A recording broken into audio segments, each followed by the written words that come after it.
Quelle soirée à Munich! J'arrive toujours pas à croire ce qu'on vient de vivre. Le Paris Saint-Germain est enfin champion d'Europe, et avec la manière, en battant l'Inter Milan à l'Allianz Arena. Et parlons de ce premier but, les amis. Si vous l'avez loupé, vous avez raté une œuvre d'art, du football champagne.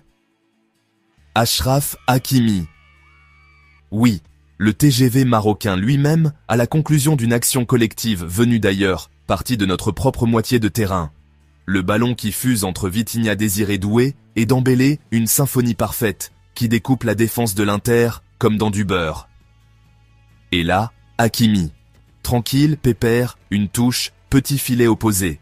Yann Sommer dans les buts? Aucune chance, mon pote. C'était pas juste un but, c'était un message clair. Paris est venu pour la gagne.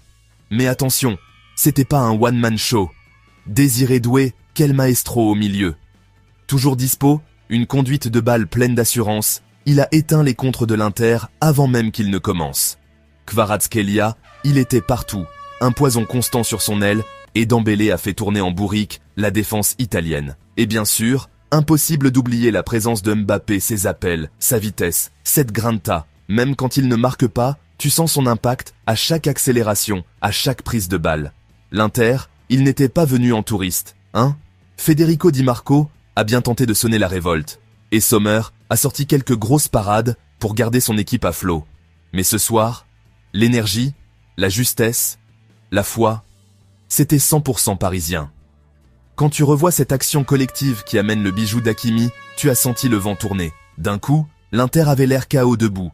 Paris a continué à pousser, sans jamais lever le pied, en confisquant le ballon et en imposant son rythme. Cette victoire, elle ne tombe pas du ciel. Elle est bâtie sur une tactique au poil, du cran à revendre, et un groupe qui s'est battu les uns pour les autres. Chaque joueur a été énorme, de la défense à l'attaque jusqu'aux jeunes pépites comme Seny Mayoulou et Bradley Barcola qui ont montré qu'ils avaient le niveau pour ces grands rendez-vous. Au coup de sifflet final, tu voyais l'émotion pas que chez les joueurs, mais chez les supporters, pour le club, pour la ville entière. Paris courait après ce rêve depuis tellement d'années, on est passé si près, on a connu tellement de désillusions, de crève-cœur. Ce soir, ils ont écrit leur histoire.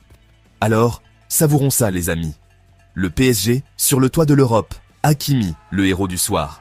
Et le football? Ça reste le plus beau sport du monde, y a pas photo. Merci d'avoir suivi, et dites-moi en commentaire, cette équipe du PSG, vous la placez où dans le panthéon des grands d'Europe en Ligue des Champions?